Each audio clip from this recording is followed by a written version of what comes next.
Hey Queen, que la paix soit sur toi. Je suis très contente d'enregistrer cet épisode comme d'habitude de toute façon.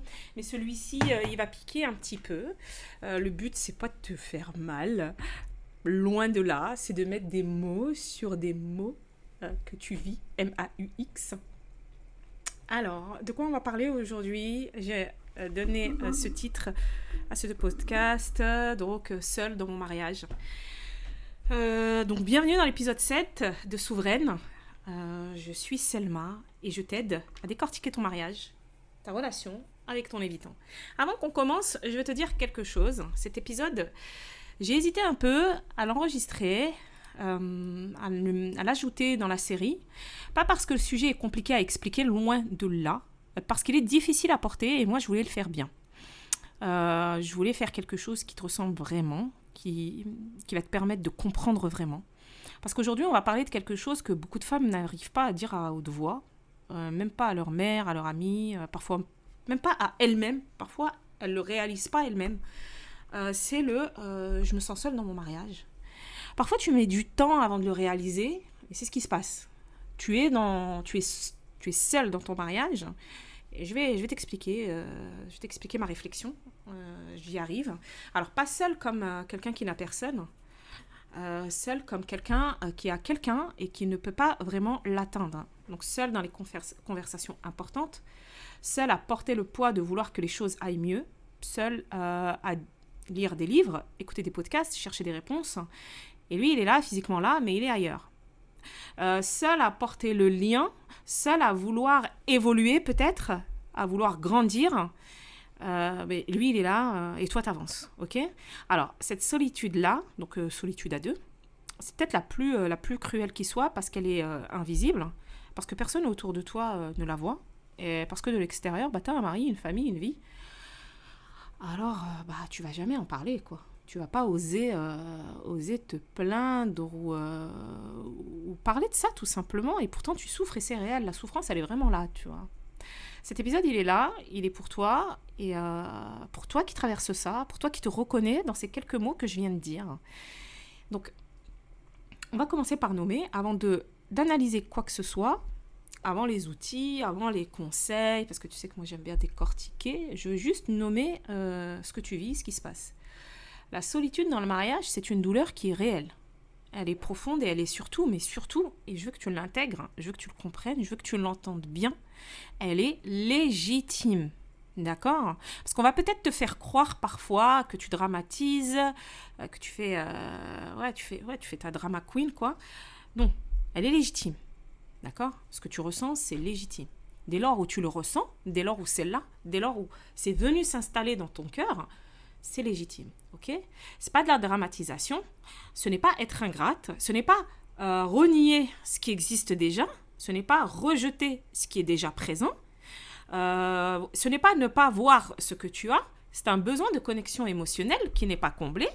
Et les besoins de connexion sont des besoins humains fondamentaux. C'est documenté, c'est prouvé, c'est reconnu. D'accord? Donc c'est normal. J'aime pas trop le mot normal, mais c'est normal. D'accord? C'est documenté par toute la recherche en psychologie depuis des décennies.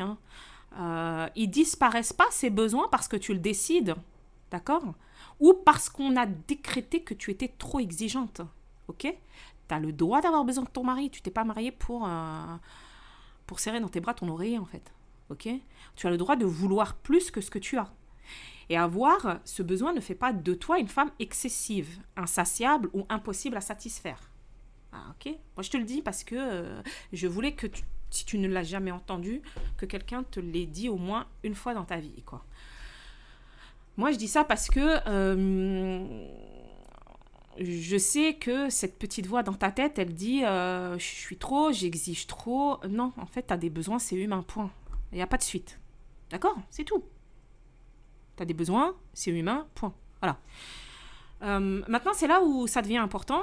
Je vais quand même faire une distinction qui peut changer les choses dans la façon dont tu vis cette douleur. Il y a la douleur réelle, donc le fait objectif que la connexion émotionnelle manque dans ta relation, ça c'est réel. Que certains besoins profonds ne sont pas satisfaits, ça c'est réel. Ça mérite d'être pris au sérieux, ok? Il y a le deuxième truc, il y a l'activation qui amplifie cette douleur jusqu'à la rendre totale, définitive, sans issue possible. Ok ? Quand tu es activé, la solitude ressemble à il ne m'aimera jamais vraiment, ça ne changera jamais, je suis condamnée à vivre comme ça jusqu'à la fin de ma vie. Donc des conclusions catastrophiques qui ne sont pas réelles. Ok ? Quand tu es régulé, la même réalité peut être vue autrement. Il y a une vraie difficulté dans notre connexion, c'est douloureux, et en même temps, la semaine dernière, il a fait telle chose. Avant-hier, on a eu tel moment. Est-ce que tu vois la différence ? Donc oui, il y a une difficulté de connexion, ponctuelle, régulière, peu importe. Oui, ça fait mal, mais la semaine dernière, hier, avant-hier, il a fait telle chose qui était agréable, qui était un moyen pour lui de garder le lien, par exemple. Ou, il y a 2-3 jours, on a eu ce moment sympa, on a ri, on a fait, voilà. D'accord ? L'objectif, c'est pas, je suis pas en train de te dire de minimiser. Loin de là. En tout cas, c'est pas moi qui vais minimiser un jour tes émotions ou quoi que ce soit. C'est vraiment pas... je joue pas sur ce terrain-là. C'est vraiment pas mon truc parce que on a tellement minimisé mes émotions, moi, dans ma vie, que c'est quelque chose que je me refuse. Hein. D'accord ? Que je me refuse de faire avec mes queens. C'est hors de question. Je te demande pas de minimiser. Je te demande de distinguer ce qui est réel de ce que l'activation ajoute par-dessus ça, sans le minimiser. D'accord ? Parce que les décisions qu'on prend depuis la douleur amplifiée, elles ne ressemblent quasiment jamais à ce que tu aurais décidé dans la clarté. Et moi, c'est là que je veux t'emmener toujours. Hein.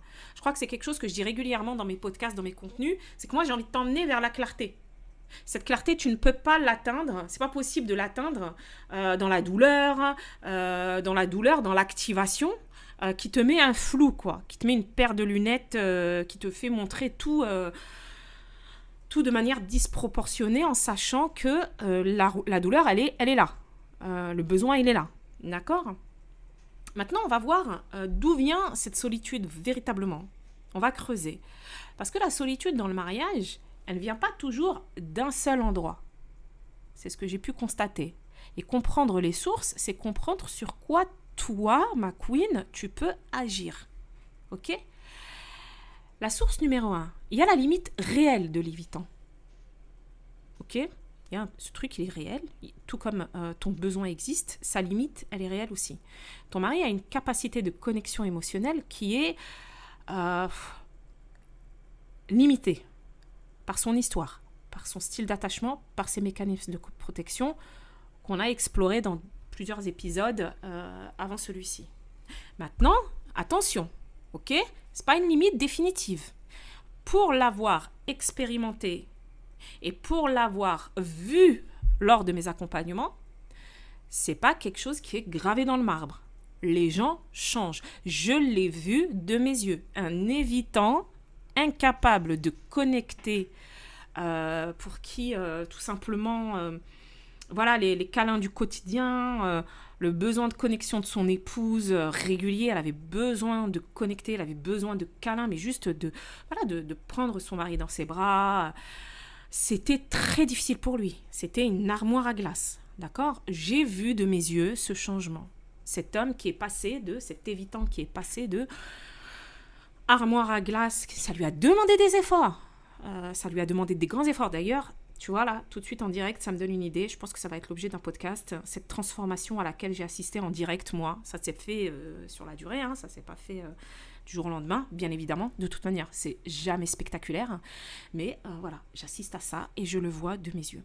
Alors, cette limite, elle n'est pas définitive. C'est pas une fatalité. C'est pas gravé dans le marbre. Les gens changent lentement, difficilement. Ça leur demande un effort. Cet évitant-là avait témoigné qu'effectivement, ça lui a demandé des efforts pendant plusieurs semaines, plusieurs mois, de mettre en place ces nouveaux mécanismes.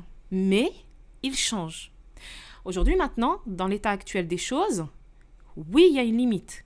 Et te sentir seul face à cette limite, c'est une réponse normale à une situation qui existe, une situation qui est réelle. Ok ? Voilà. Ça, c'est une des sources d'où vient ta solitude. Maintenant, il y a un truc que je vais te dire. Purée, je souris parce que je sais que ça va piquer. Hein. Je te dis la vérité, là, ça va piquer. Alors prépare-toi. Prépare-toi, faut pas que tu m'en veuilles. Il y a cet isolement que tu as peut-être créé sans t'en rendre compte, ma queen. Ça, c'est, voilà, ça je le vois. Et là, tout de suite, je pense à une des femmes, une reine, vraiment, que j'ai accompagnée et qui, effectivement, l'avait noté par elle-même, toute seule. Elle l'a relevé toute seule. Donc, cet isolement que tu as créé sans t'en rendre compte. Celle-là, elle pique, je te l'ai dit, parce que je t'aime. D'accord? Beaucoup de femmes dans cette dynamique développent avec le temps un isolement progressif. Encore une fois, ça ne se fait pas du jour au lendemain. En fait, ce qui se passe, c'est qu'elles vont mettre toute leur énergie dans la relation, dans la gestion de la dynamique.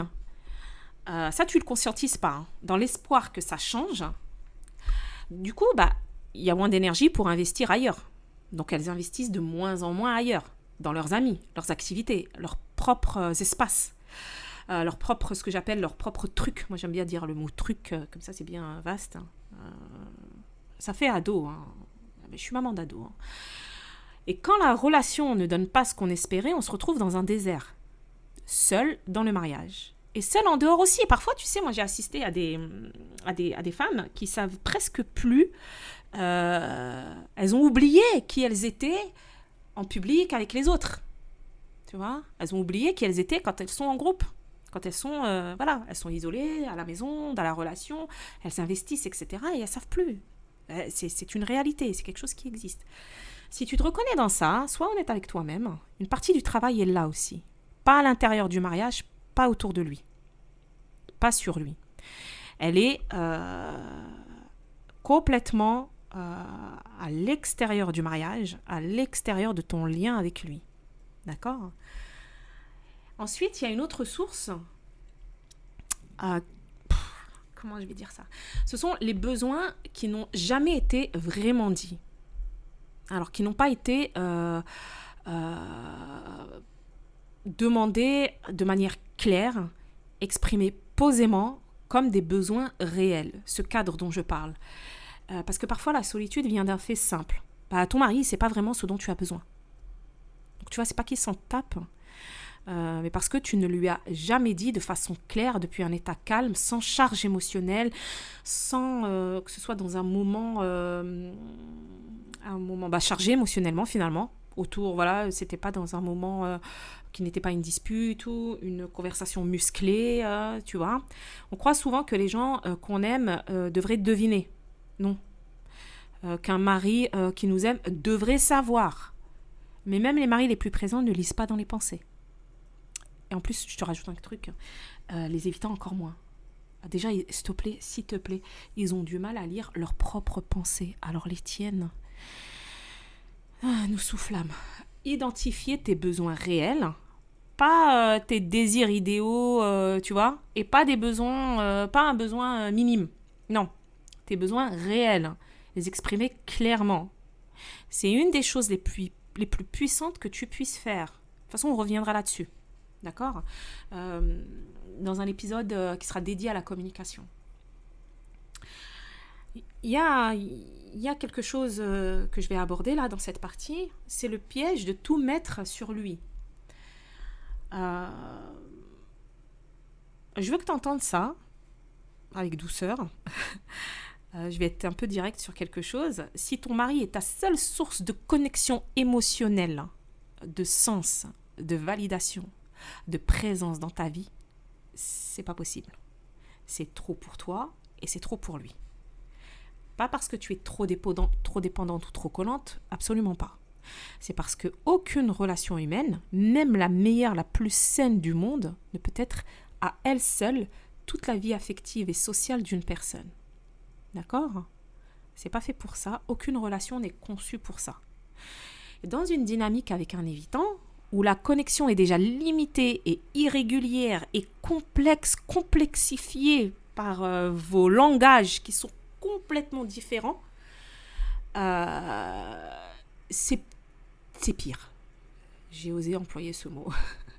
Donc dans une dynamique avec un évitant où la connexion est déjà limitée, irrégulière, compliquée, mettre tous tes besoins dans un seul panier crée une pression insoutenable sur toi parce que tu es perpétuellement en manque et sur lui parce qu'il ne peut pas et ne pourra jamais tout te donner.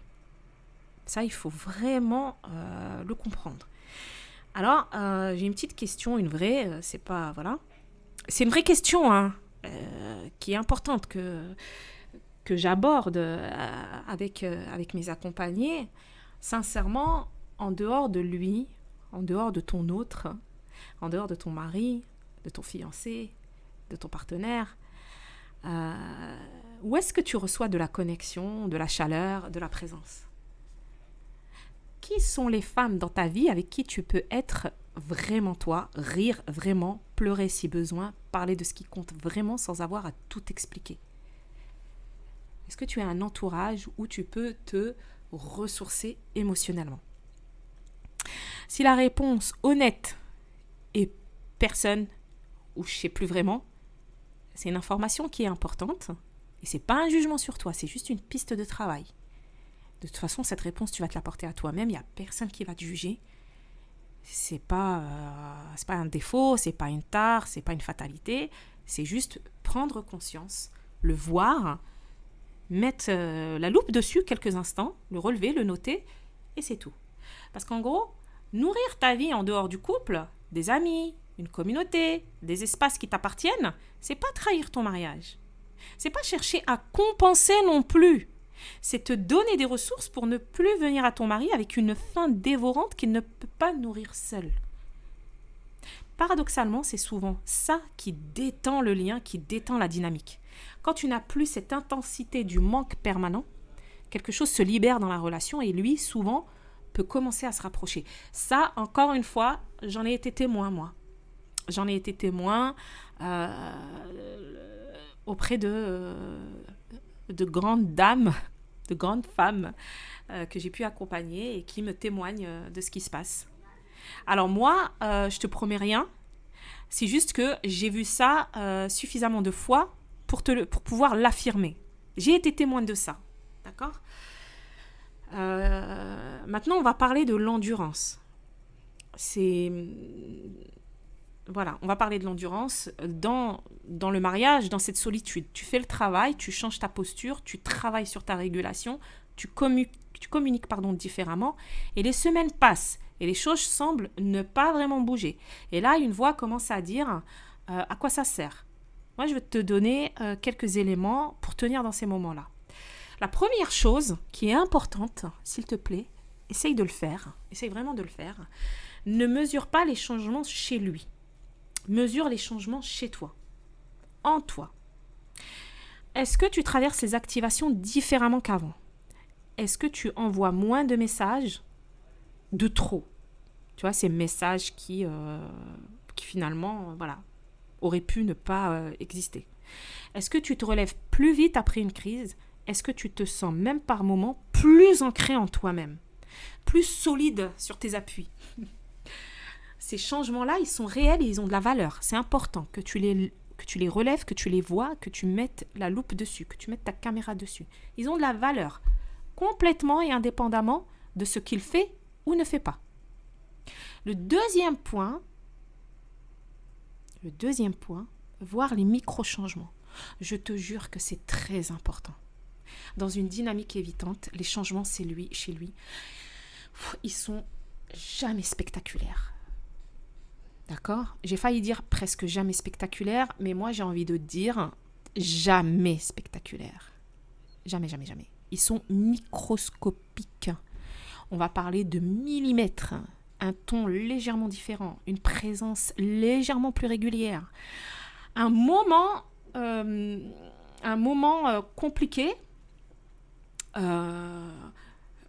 compliqué pour lui, que tu sais compliqué pour lui, mais il va rester. Il ne va pas partir plus tôt. Il va écouter. Peut-être pas répondre, mais il va rester écouter. Un moment de connexion, là où il n'y en avait pas avant. Si tu attends une transformation évidente, dramatique, comme dans les films, ou comme peut-être ce que tu peux voir sur les réseaux, ou ce que ce que tu peux imaginer, ce que ton imaginaire peut fantasmer, tu passes à côté, tu vas peut-être passer à côté de ce qui se passe vraiment. Donc, Entraîne ton regard à voir les micro-mouvements. Tu vois? Ensuite, la troisième chose, moi, ce que je te propose, c'est un horizon, pas une deadline. Une deadline, ça ressemble à d'ici 3 mois, il faut que ça change, sinon je pars. Ça crée de la pression, de l'anxiété, des crises, ça te met en mode survie alors que tu essaies juste de t'en sortir, de respirer, de sortir la tête de l'eau. Un horizon, c'est pas pareil. C'est une direction. Ça donne un truc du style, moi je travaille dans ce sens, je donne le temps que ce travail demande, je fais confiance à ce travail et je réévalue régulièrement, depuis un état calme et lucide, où j'en suis et ce que je veux. Il y a, dans une dynamique avec un évitant, il y a rarement de l'urgence. Je veux dire, on n'est pas, ce que j'essaye de dire, c'est que on n'est pas dans une situation, alors qu'on soit bien clair, hein, je parle de relations dans l'absolu, relativement saines, c'est-à-dire qu'il n'y a pas de violence, il n'y a pas de danger, on est d'accord. Hein, c'est de ça que je parle. Je parle de problèmes relationnels sains, sans... sans violence verbale, psychologique, sans truc... ça, c'est non. Ça, non. Là, oui, il y a une urgence à évaluer rapidement. Et à d'ailleurs se faire aider. Si c'est le cas, fais-toi aider. Mon podcast ne t'est absolument pas destiné. Si tu es dans une dynamique où il y a de la violence, où il y a des choses vraiment pas saines, etc., fais-toi aider, ma queen. Je ne suis pas la personne qui va t'aider. Pas du tout. Je ne suis pas là pour ça. Là, je parle de problèmes émotionnels, de dynamique d'attachement, de soucis de communication, de problèmes de langage, de besoins émotionnels. Et on est avec deux éléments sains. Donc toi, tu es saine et lui, il est sain. Tu n'es pas violente, il n'est pas violent. Voilà, c'est qu'on soit clair. À ce moment-là, l'horizon peut être un outil qui permet de tenir en cas de solitude dans ton mariage. C'est que si ça remplit ces conditions-là, c'est-à-dire pas de violence et c'est tout. S'il y a de la violence, on se fait aider. Parenthèse fermée. La différence entre la deadline et l'horizon, c'est que la deadline, elle va dépendre de lui. Tu vois, en mode, si ça change pas, je m'en vais. J'arrête, j'en ai marre, j'en peux plus, je ne fais plus d'efforts. Ok ? Ou je me retire. Tu vas pas forcément décider de grandes choses comme partir ou autre, mais tu peux juste décider, de plus faire d'efforts et de plus travailler dans la relation. Tandis que l'horizon, lui, il dépend de toi. Parce que l'horizon, il te dit, moi, je travaille dans ce sens. Je donne le temps que ce travail demande. Je réévalue régulièrement pour voir où est-ce que j'en suis au niveau de mon activation, de mon calme, de ma paix, de ma sérénité, de ma lucidité. Et à partir de là, je saurai ce que je veux plus, où est-ce que je veux aller. Tu vois ? Il y a la question qu'on n'ose pas poser. Une question qui tourne souvent dans la tête des femmes qui m'écrivent. Et qu'elles posent rarement directement. Moi, je vais la poser pour toi. Cette question, c'est: est-ce que je dois rester ? Moi, il y a une chose qu'il faut comprendre. On me l'a déjà posé plusieurs fois, cette question. Est-ce que je dois rester ? Est-ce qu'il va changer ? Est-ce que ça va changer ? Je répondrai jamais à ta place. Cette décision, elle t'appartient profondément. Je ne suis pas dans ton mariage. Je ne connais pas le degré d'évitement de ton mari. Je ne sais pas, toi, où est-ce que tu en es. Où est-ce que tu en es dans tes blessures, dans ton chemin de guérison. Mais voilà ce que je veux te dire sur comment se poser cette question. Ne la pose surtout pas depuis l'activation. De toute façon, c'est simple. Depuis l'activation, on ne fait rien. Quand on est activé, quand c'est Bagdad, on ne fait rien. Depuis la douleur aiguë, depuis la tempête, depuis le moment à 2h du matin où tout semble verrouillé, les décisions prises dans ces états ne ressemblent jamais à ce qu'on aurait décidé dans le calme. Il faut absolument que tu te poses cette question depuis la régulation, quand tu es stabilisé depuis un sacré bout de temps, parce que tu n'es pas en danger, tu es juste perdu, et tu ne sais pas quoi faire. Donc, quand tu vois à la fois la douleur et les ressources, les limites et ce qui existe malgré tout. Tu vois, c'est depuis cet espace-là que tu prends tes décisions. De continuer à t'investir dans le lien ou pas, ou de mettre en place d'autres choses, ou voilà. Et tu te poses ces questions précises. Est-ce que j'ai vraiment changé ma posture ? Pas une semaine, mais suffisamment longtemps pour pouvoir évaluer l'effet sur moi. Est-ce que mon mari a les ressources et la volonté même minime d'évoluer ? Est-ce que je le sens ? De toute façon, tu le sentiras, tu le verras. Y a-t-il des comportements dans cette relation qui franchissent des limites que je ne peux pas accepter indépendamment de l'attachement ? Cette dernière question, elle est importante parce que la dynamique anxio-évitant, c'est une chose. Mais il y a des comportements, par exemple, le mépris systématique, la violence, le manque de respect fondamental qui dépasse la dynamique d'attachement et qui demande une réponse différente. Et encore une fois, là, c'est le moment de te faire aider. Si tu es dans cette situation, je t'invite vraiment à en parler à quelqu'un de confiance, pas juste à débattre de ça avec toi-même à 2h du matin. Il faut mettre les mots sur les vrais mots MAUX, surtout quand ça touche à ton intégrité psychologique et physique. Il faut que tu prennes soin de toi et que tu sois vraiment en sécurité. D'accord ? J'ai un petit exercice, 2 questions qui sont simples pour conclure cet épisode. Dis-moi, prends un stylo, une feuille, prends le temps, voilà. Hop, mets pause et prends ton stylo et ta feuille.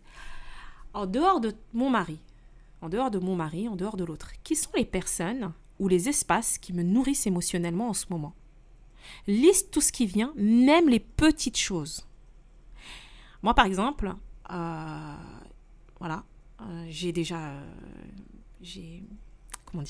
me forme constamment. Je suis en formation, par exemple, c'est quelque chose qui me fait du bien. Mon mentorat dans ma formation, 1 fois par semaine, les soutenances que je dois livrer, etc., ça me fait du bien. Mes clientes me font du bien. Mon activité me fait du bien, me nourrit énormément. Ensuite, d'un point de vue privé, en dehors de tout ce qui est professionnel, de l'entrepreneuriat, il y a mon cercle privé. J'ai pas beaucoup d'amis, j'en ai très très peu. J'ai 2 copines, j'en ai que 2. Et c'est largement suffisant. Elles me nourrissent, elles me font du bien, beaucoup de bien. J'ai mes enfants qui me font beaucoup de bien. J'ai ma famille qui me fait énormément de bien. Donc l'évitant, il n'est pas ma seule source émotionnelle. Ça ne veut pas dire que je ne suis pas toujours autant cette épouse qu'on peut appeler collante, qui a besoin de connexion, etc. Je le suis toujours, sauf que ce n'est pas ma seule source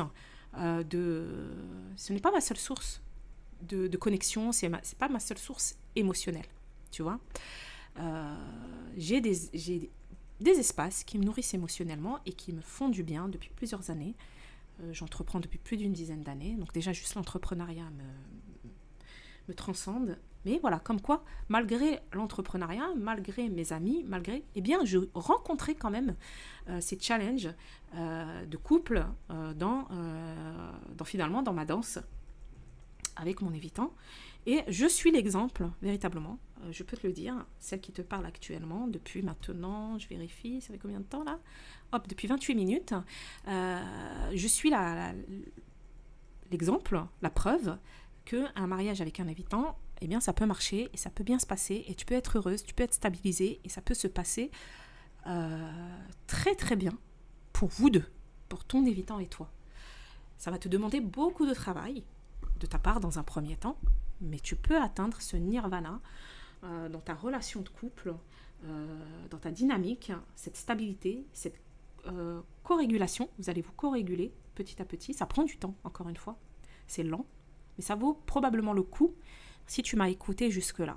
D'accord ? La deuxième question, c'est qu'est-ce que j'ai mis de côté dans ma vie sociale ou personnelle ces derniers mois ou années que je pourrais commencer à reprendre une petite chose. Pas 2, pas 3, pas 4, juste une. Moi, par exemple, c'était mes séances chez l'esthéticienne. J'avais abandonné ça à un moment donné, et puis j'ai repris. Et puis c'est trop cool, quoi. Voilà, j'ai arrêté de faire mes soins à la maison, j'ai recommencé à aller chez l'esthéticienne. Et ça me fait du bien. Et ça se voit, ça rayonne. dans le couple, ça rayonne dans le foyer. Et c'est pas pour rendre ton mari jaloux. C'est pas pour montrer que tu as une vie, en fait. C'est pour toi, pour te nourrir. Pour ne plus arriver à lui avec un réservoir complètement vide, sachant qu'il n'a pas de quoi le remplir complètement. D'accord ? On arrive à la fin de ce podcast. Je te remercie d'être resté jusque-là. Je te remercie pour toi. J'espère que tu as appris beaucoup de choses. J'espère que ça t'a fait du bien. J'espère que tu t'es sentie moins seule.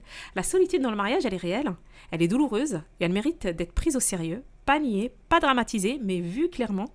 T'as pas à choisir entre souffrir en silence et tout quitter. Il y a un chemin entre les deux. Un chemin qui passe par te nourrir toi-même, par nommer ce dont tu as besoin, par tenir ta posture, c'est très très important. En fait, cette reine, elle est déjà là. Hein. La queen, elle est déjà là.